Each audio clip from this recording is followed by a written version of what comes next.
Greetings, my fellow philosophical thinkers. Thank you for tuning to LL3-Podcast. My name is Kirk, transmitting from the beautiful realms of planet Earth.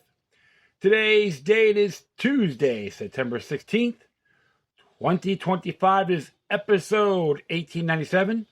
Pam Bondi's Wrong About Hate Speech and the Charlie Kirk Free Speech Act.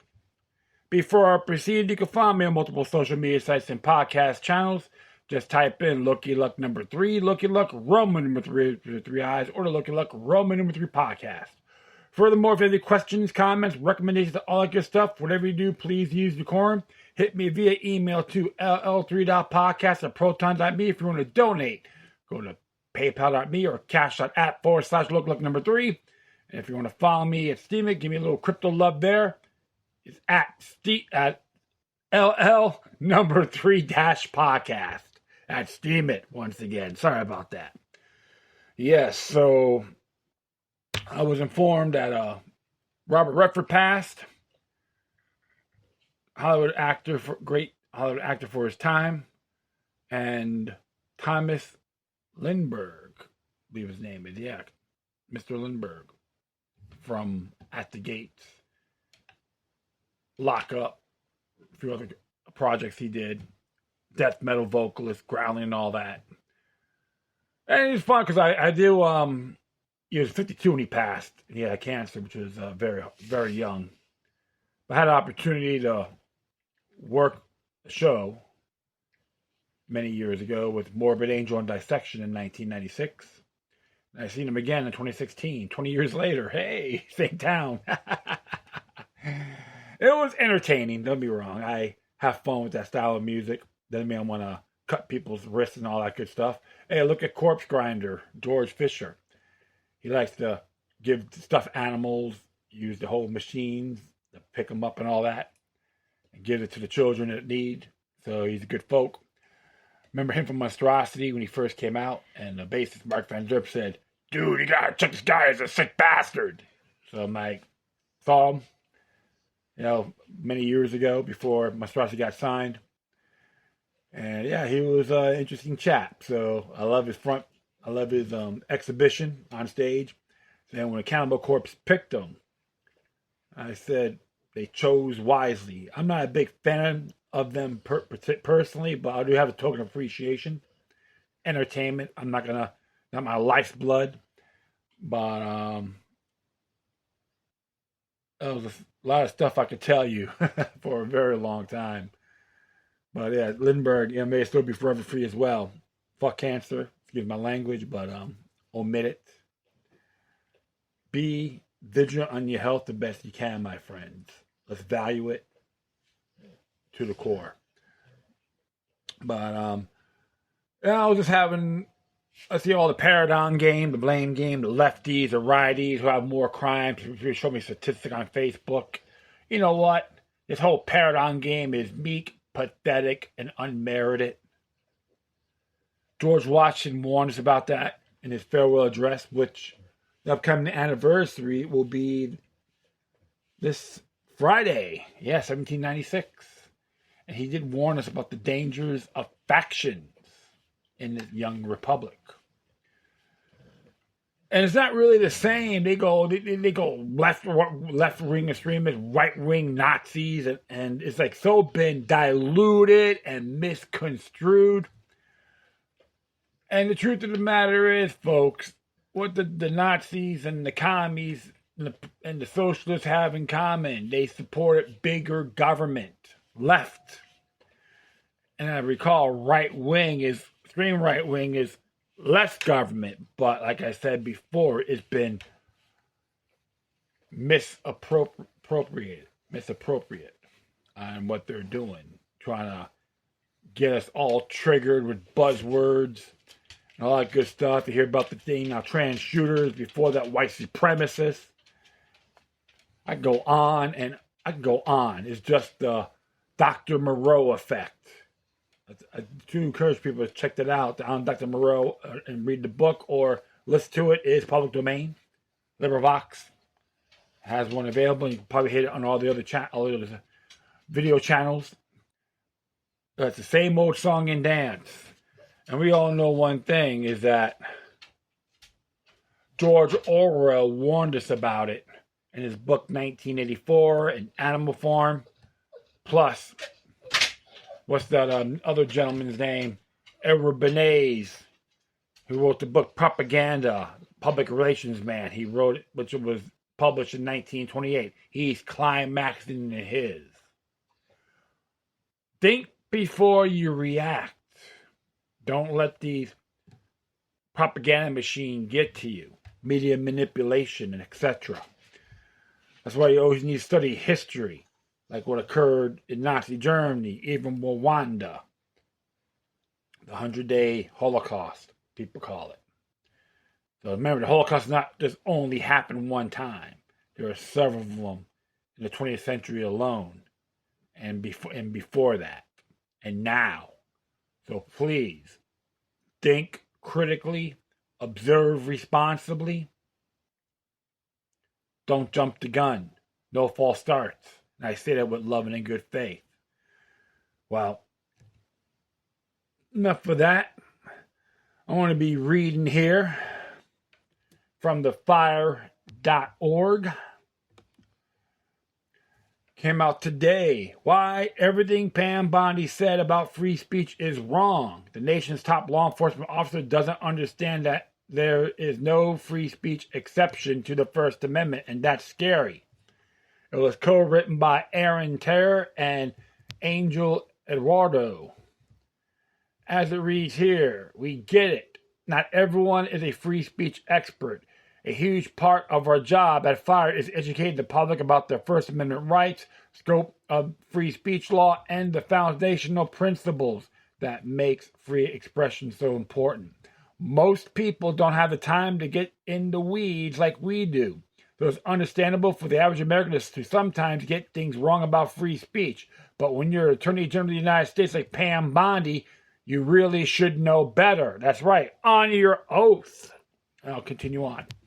While discussing the assassination of Charlie Kirk and campus anti-Semitism, the Katie Miller podcast, Bondi said the Justice Department would investigate and prosecute incidents of hate speech while she's trying to go into damage control mode and walk back some of her mistakes. It is important to correct our nation's chief law enforcement officer on what is and isn't protected expression.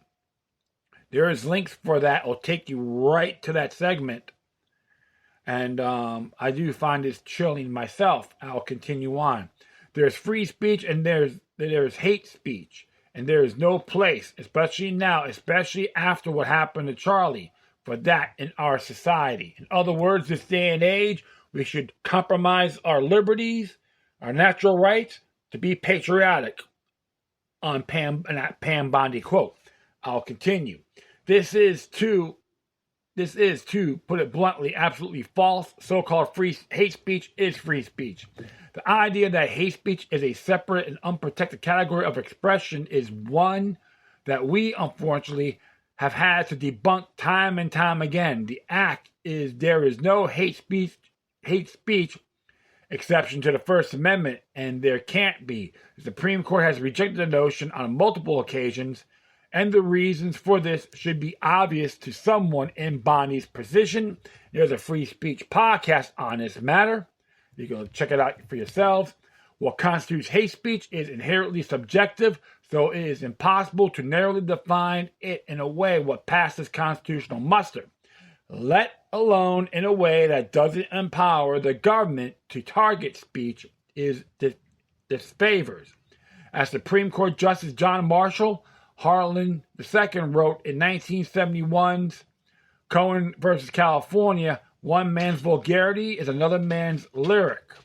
Or as Justice Samuel Alito wrote in Mattel versus Tam almost 4 decades later, the proudest boast of our free speech jurisprudence is that we protect the freedom to express the thought that we hate. In that case, the court unanimously found that the government couldn't deny a trademark to an Asian American band called the Slants because it found the name disparaging. Some consider criticism of Israel or Black Lives Matter to be hate speech. Others believe criticizing LGBTQ plus advocacy or Christian conservatism fits the description. And some, like President Trump, want to push the idea that even critical news coverage of an elected official, namely him, can be a form of hate speech. Personally, I don't listen to those clowns anyway. Just laugh at them, mock them, ridicule them. I do it all the time. But I'll continue on. Apart from the escapably subjective sentiment that hate speech, is any speech I hate. The only thing on which proponents of treating hate speech as protected agree is desire to punish it. This apparently includes Pam Bondi. We will absolutely target you, go after you, if you're targeting anyone with hate speech. It is absolutely chilling. It's why carving out a hate speech exception to the First Amendment is so dangerous. It grants the government the power not only to decide what constitutes hateful speech, but to punish it. And that dual empowerment inevitably facilitates attacks on the right to dissent, criticize, and hold accountable whoever is in power. Nothing more is antithetical to what America stands for than enabling free federal speech police. Earlier this morning, Bondi published a post on X attempting to clarify her comments after a wave of negative response. Unfortunately, she only introduced more confusion. This is what she says. Hate speech that crosses the line into threats of violence is not protected by the First Amendment. It's a crime. For far too long, we've watched the radical left normalize threats, call for assassinations, and cheer on political violence. That era is over. While Bondi is correct that speech satisfying the stringent standard for what constitutes a true threat of violence is not protected by the First Amendment, she seems to effectively equate with so-called hate speech. She goes on, under 18 U.S. Code Section 875C, it is a federal crime to transmit any communication containing any threat to kidnap any person or any threat to injure the person or another. Likewise, 18 U.S. Code Section 876 and 18 U.S. Code Section 115 make it a felony to threaten public officials, members of Congress, or their families. Bondi is narrowly correct here. In 2003's Virginia v. Black, the Supreme Court defined true threats as those statements where the speaker means to communicate a serious expression of an intent to commit an act of unlawful violence to a particular individual or group of individuals. However, Bondi quickly shows that she doesn't understand this narrow exception, which doesn't cover abstract advocacy of violence or cheering on political violence, speech that is, in fact, protected.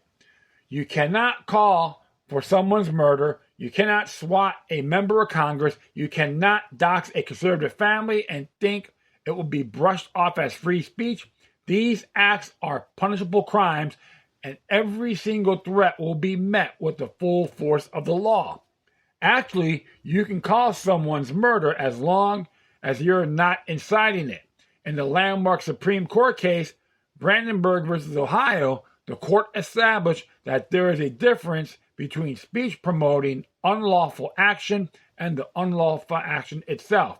That speech only loses First Amendment protection when it directs to and likely to produce imminent lawless action.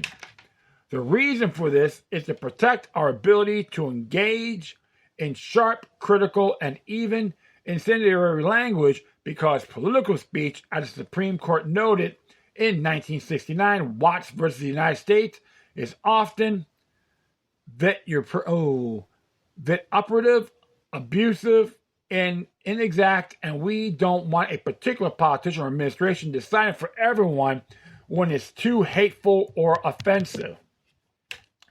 Like hate speech, Bondi also fails to define doxing.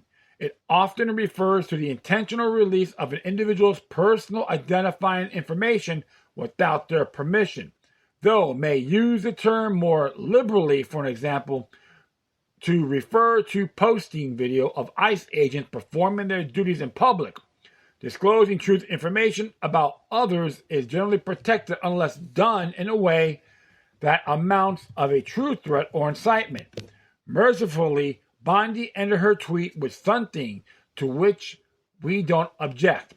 Free speech protects ideas, debates, even dissent, but it does not and will never protect violence. You'll get no argument from us there. Words are words and violence is violence, and their distinction makes all the difference. Protect speech, punish violence. What Bondi fails to recognize is the critical importance of protecting ideas, debate, and dissent is why there is no First Amendment exception for so-called hate speech and why there never should be.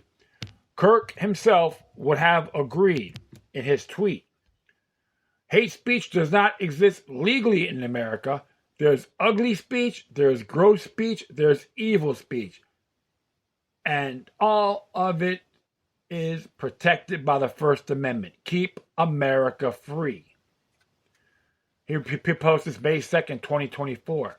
He was absolutely correct. Regardless what you think of him, he was pro-free speech. I talked about in my past episode as well on this matter. Pam Bondi and many others better start reviewing themselves before jumping to conclusions. And we've all been there, don't get me wrong, quoting yours truly, but in these particular political positions, you have an oath to protect. Protect and defend the U.S. Constitution at the federal level, the state, they're both, okay? Just to give you a heads up, and local also. What I was going to say, you always got to be vigilant when it comes to these. Even the goofballs, hacks from the so-called left, okay, use those totalitarian attributes too. Hate speech is free speech, and many of us, including the Fire, renounces it. You always got to do it across the board, regardless. And even a man like myself, when I did my rallies and so forth, I don't really use vulgarity because that's not my thing. I bring out intellectual ammunition, and that's more effective. Even when you go to these commission meetings and so forth, you want to always utilize their language. If you're real critical of a certain measure, utilize their language, you'll drive them crazy. Because many of them are lawyers, so when you use the law against them, what they're trying to propose, they don't know what to say. They wig out. Okay, so it happened to me a couple of times, and people love it. And I don't even stress it or anything like that. I just lay down everything I can. So one thing I gotta say, that's to anyone. I could say Pam Bondi exhibited herself as Mrs. Merrick Garland, because remember what he did when the parents went to the school board meetings in their counties, and Merrick Garland considered them potential domestic terrorists. I don't know, and I did a show on that like 4 years ago, but you can look it up on my catalog on Spreaker and I think Podbean, yeah, a few places. And Spotify, too, for creators. But it just really amazes me. So it doesn't matter who's in there. You got to watch them all right? And don't get me wrong. Let Donald Trump have fun with these people. Call them fake news beakers and just mock them back. Because he's been witch hunted for all these years, too. And you don't have to be a Trump lover to say that. It's just how I look at his presidency. If I'm critical, I'm going to have my facts rather than using rhetoric. But when you witch hunt one man, it's so juvenile. See, this is what happens when you got career politicians. Decentralization is the key. I always say we need to repeal the 17th Amendment. Okay, let the states do that. Let the states decide how they bring the Senate in. Because the original Constitutional Republic is the president is an elected ambassador that was voted by the states the Senate are represented by their state, and the House represents the people. That's how it should be. But now, in all due time, it all got clustered. And we're still in that same predicament, at least since the mid-1860s, you can say. All right, but we can probably go a little bit before that. And so I'm going to be taking a little breather for the time being. I'm going to hit another article that's pertaining to this for the people need to know, and I'll be right back, so stay tuned. All right, so this one here is relevant on the article I've read about Pam Bondi on hate speech. This actually came out September 14th, 2021, so 24 years ago. A Bill of Rights culture is the only answer. Black Tuesday, which was September 11th during that time, and the Passive American. A Bill of Rights culture is the only answer. We must give up some of our freedoms to help combat terrorism. The predictable words and actions are beginning to spew from political, military, and law enforcement officials and their supporters. For safety, for security, for the greater good, they somberly tell us we must comply with their agendas. To be protected from terrorism, we must submit to more restrictions and our ability to travel, our freedom from arbitrary searches, on the privacy of our communications, on our right to bear arms, on our ability to conduct business hidden from the prying eyes of government. Senator Judd Gregg, Republican from New Hampshire, has called for a global prohibition on encryption products without backdoors for government surveillance. Travel regulators have banned knives on planes. Does this mean even pilots can't protect themselves and passengers against hijackers? ISPSs who are reluctant to cooperate with the FBI invasive carnivore program are now rushing to comply. The Senate, in the wake of Black Tuesday, voted to increase the FBI's authority to tap the phones of anyone suspected of terrorism. As we've seen, by all these random restrictions, we are all suspects in the eyes of the government.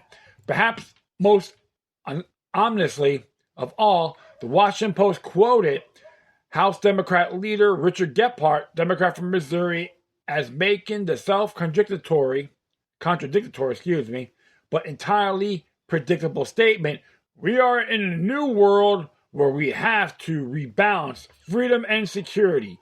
We can't take away people's liberties, but we're not going to have all the openness and freedoms we've had. That's from that's from Washington Post.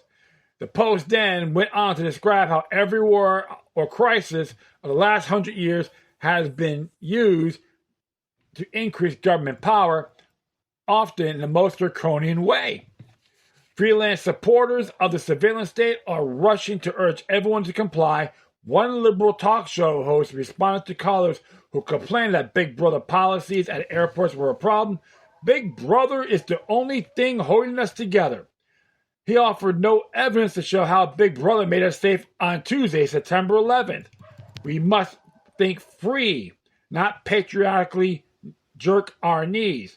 Soon, we may be at war, and as always, at such times, we'll be expected to pull together, do what our leaders tell us is necessary, and sacrifice more freedom in the name of safety and security or patriotism. And as a reality of the day of horror seeps in, who doesn't feel an urge to strike back, to get behind our government, to show those murdering bastards that they can't push Americans around, and to do whatever it takes to defend the greatest country on earth, even if that means sacrificing individual liberty to the cause. Whatever happens from here on out, we need to remember that Big Brother is not holding us together, that he never can and never will. We must remember that kind of restrictions on the liberties of ordinary Americans that were entirely ineffective in preventing the attacks on Tuesday, September 11, 2001, will not magically prevent future attacks merely because their severity is increased. What did all Big Brother's efforts do to prevent Tuesday's slaughter? the violations of freedom we've already been subjected to in the name of safety. Airport x-rays, ID checks, disarmament, body searches, and the whole gamut became a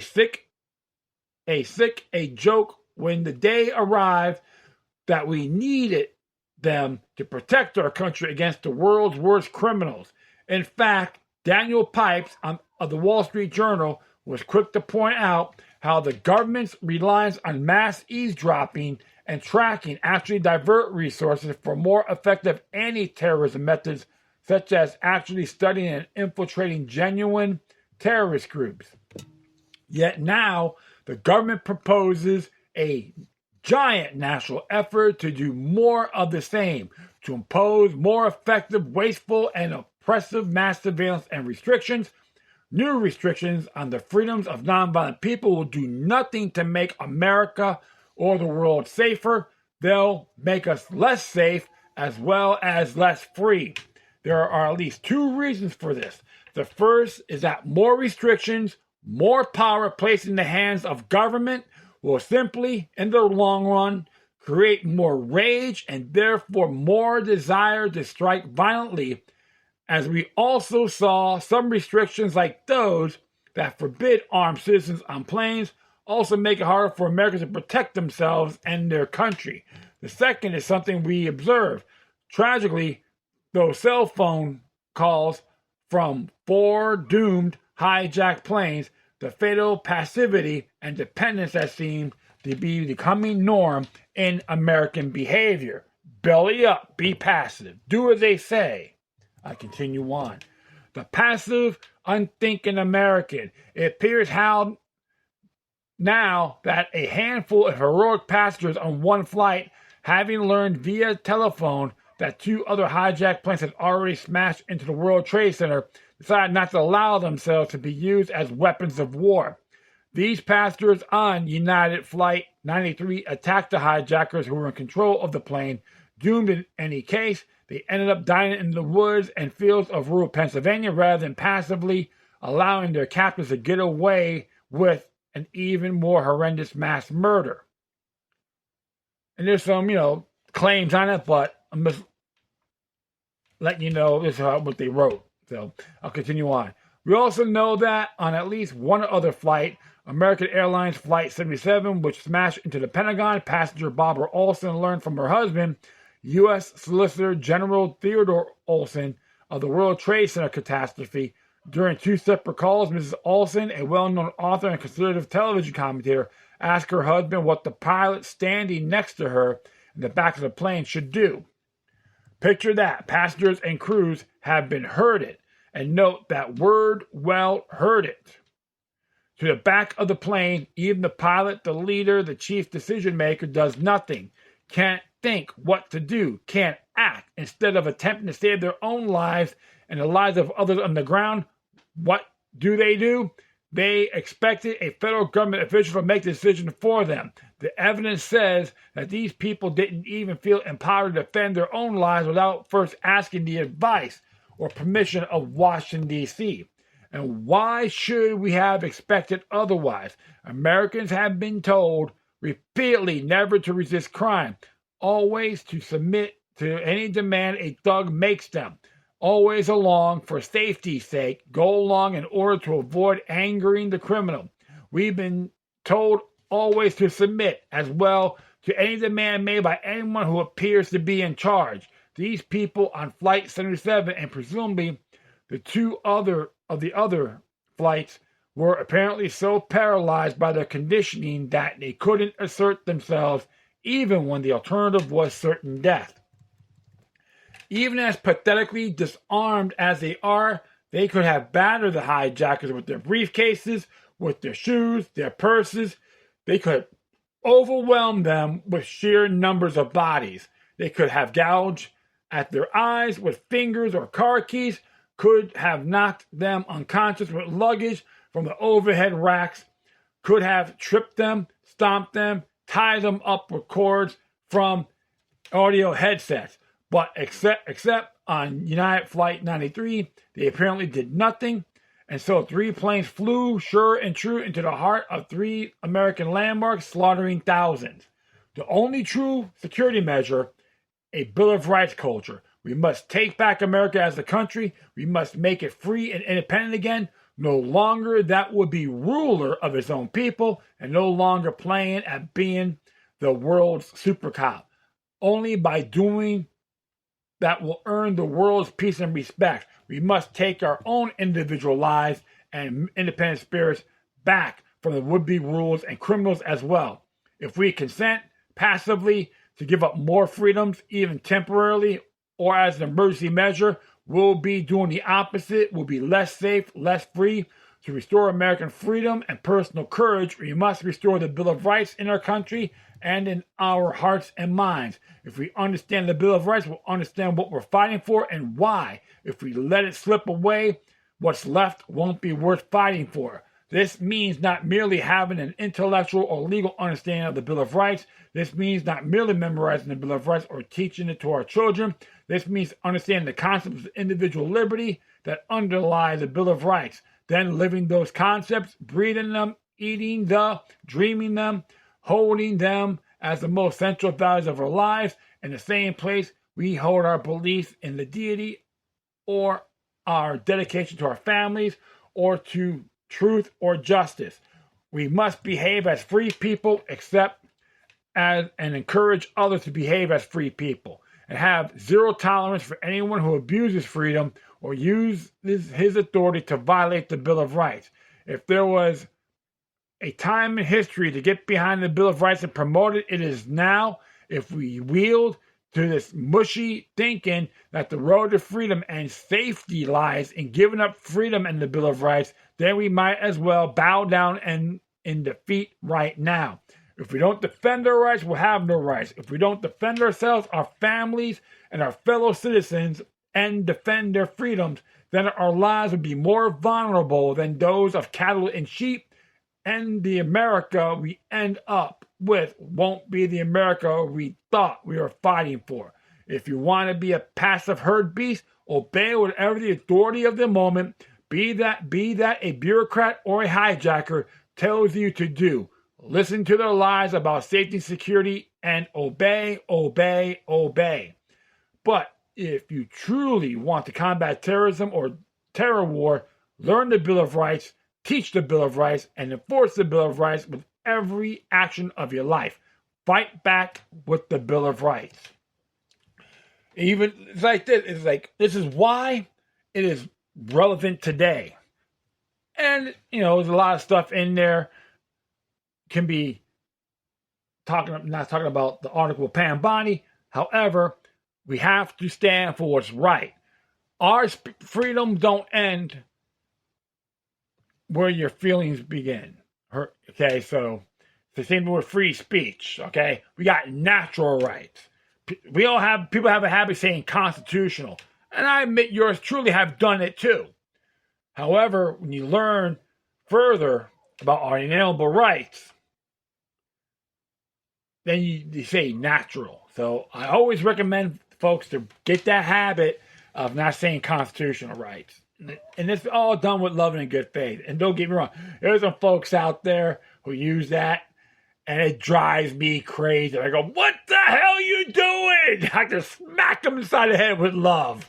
And many of them understand me. So that's why everyone in these United States has a duty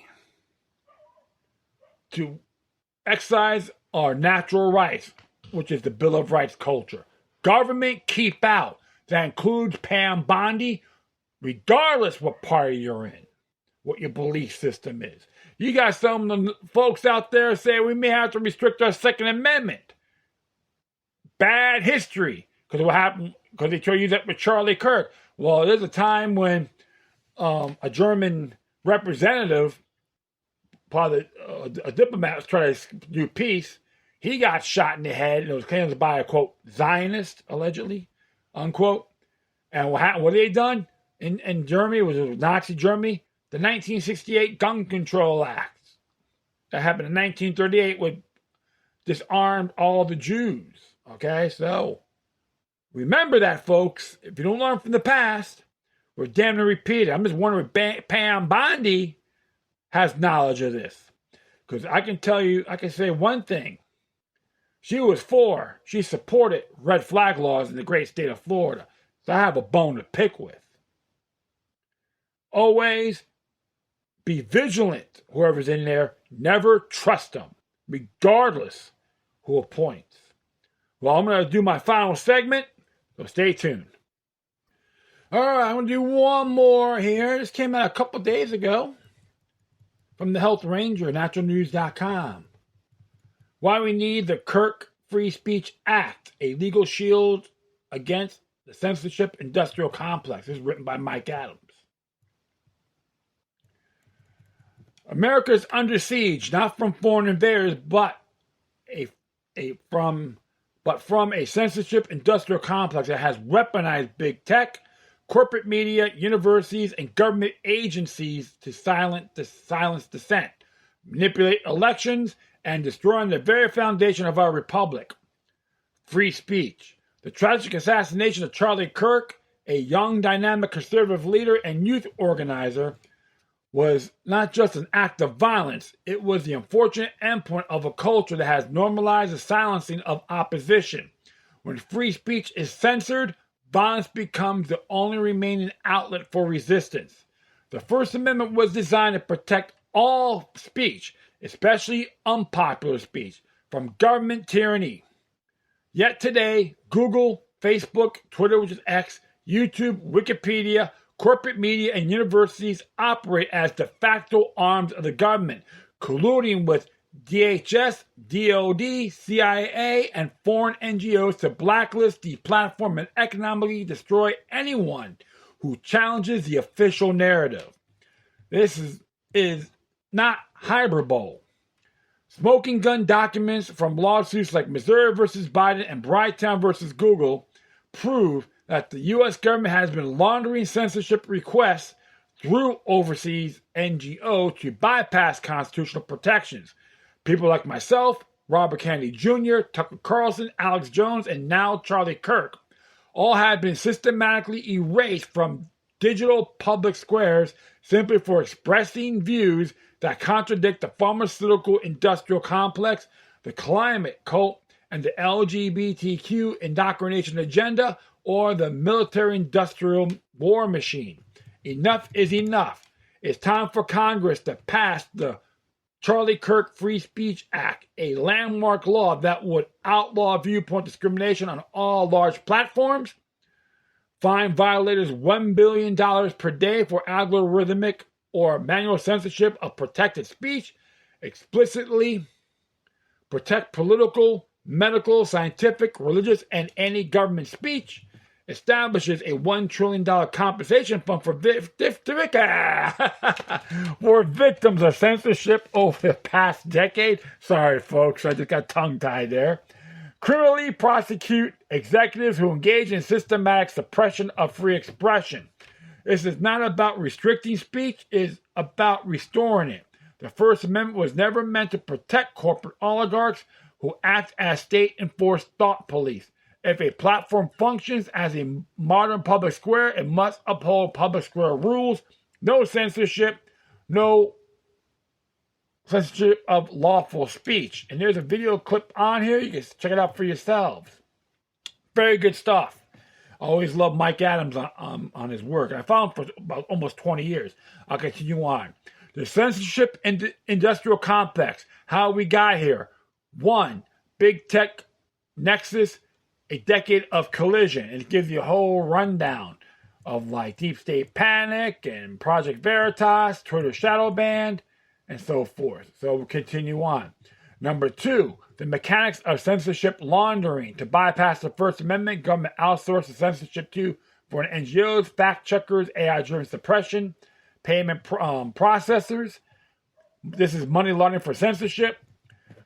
I'm not going to read in its entirety, but I'm just giving you some clues, giving you some input on this. You can read it for yourselves. I will leave the footnote on this as well on the page. 3, the human cost ruins lives, stifles debate and violence. Censorship does not suppress ideas, it destroys lives. It happened to Mike Adams, Kennedy, Tucker Carlson, and Charlie Kirk. When lawful speech is criminalized, violence becomes inevitable. The shooting of Charlie Kirk is a direct result of a culture that threats conservative viewpoints as dangerous and seeks to silence them by any means possible. And what do you say here about the Charlie Free Speech Act restoring the First Amendment? 1, defining large platforms. 2, absolute ban on viewpoint discrimination. I'll give you samples of that. What's not protected? Direct incitement to violence, true threats, child pornography or exploitation, doxing and harassment. Number 3, $1 billion per day fines for censorship violations. Number 4, the $1 trillion censorship compensation fund. If anyone was deplatformed, demonetized, debanked, etc. Number 5, criminal penalties for executives who enforce censorship. Why this law is needed now? 1, the 2024 election is being rigged through censorship. 2, the AI thought police are here. How to make this law a reality? 1, grassroots pressure, including call your congressman, boycott big tech, support censored journalists. Number 2, legal and political strategy, file class action lawsuits against Google and other sites that violate First Amendment. Push state attorneys to investigate sensitive collusion. Demand that the Supreme Court rule that big tech is a public utility and must uphold free speech. Vote with your dollars. Divest from BlackRock, Vanguard, and State Street, the 3 firms that own big tech. Use gold, silver, Bitcoin, privacy coins to bypass financial censorship. Support parallel economics, farmers markets, homeschooling, decentralized social media, which I agree, always decentralized is important. We must choose free speech to avoid civil war. America's at a crossroads. It says here, option 1, we restore free speech to break the censorship industrial complex and return to a society where ideas compete fairly. Option 2, we allow the silencing to continue. Watch more Charlie Kirks get shot and descend into violence and tyranny. The Charlie Free Speech Act is not just a legal proposal, it is a last stand for liberty. We will be a nation of free citizens, or we will be a nation of censored serfs. The choice is ours. Act now before it's too late. The action item, you can share the article, email it to your congressman, boycott the big tech stuff, use Brave Search and all that good stuff, and support censored journalists. Prepare for legal battle. This will be a fight for our lives. Free speech is not negotiable. The Charlie Kirk Free Speech Act must pass. God bless America. God bless free speech. To give you a whole rundown too of this stuff, please support this man. And I agree completely because it's being unacceptable. And even yours truly has been shadow banned on a couple of sites myself, so I know how it is. I'm not a big person in this industry. I just like speaking my mind, giving my input, and I always like to hear what you folks have to say. And there's times I do, and I appreciate it. Sometimes I get something, oh, you suck. Hey, that's fine. But thanks for let me know. It doesn't bother me one bit. I always try to learn to improve myself as well. But it's been a long time been doing this, and now I have a day job, so I may get a little tired at times, so please forgive me. But one thing we gotta say is we gotta support our natural rights as a whole with no exceptions. And without us, the government, the big tech companies, corporate media are nothing. So we all have the power, folks. Don't let them suppress it. And that will be it. I thank everyone for listening. Plus, feel free to download and share us throughout your social media networks. If you have any questions, comments, recommendations, all that good stuff, whatever you do, please use decorum. Hit me via email to ll3-podcast@proton.me, and I will leave the footnotes on this episode on the pages so you can check it out for yourselves. If you want to donate, go to PayPal.me or cash.app/local3. If you want to follow me on Steemit, give me a little crypto love. I'm at LL3-Podcast. If you want to support the fire, JPFO, or the natural news, that'd be very cool. And I understand that the Second Amendment Foundation runs it now. So it's a little bit different because the late Aaron Zoma may as well be forever free. And I'll be very honest with that organization. There's some controversies. However, they're at least trying to keep something alive. And they're fulfilling his legacy by leaving the archives alone and cherish them. So you got the decisions, folks. Use it wisely. Once again, thank you for your time. Plus, always remember that the maniacal resistance is healthy for the soul and can liberate humanity. Until next time, take care of yourselves. Keep on spreading love. And may your guardian spirits be with you.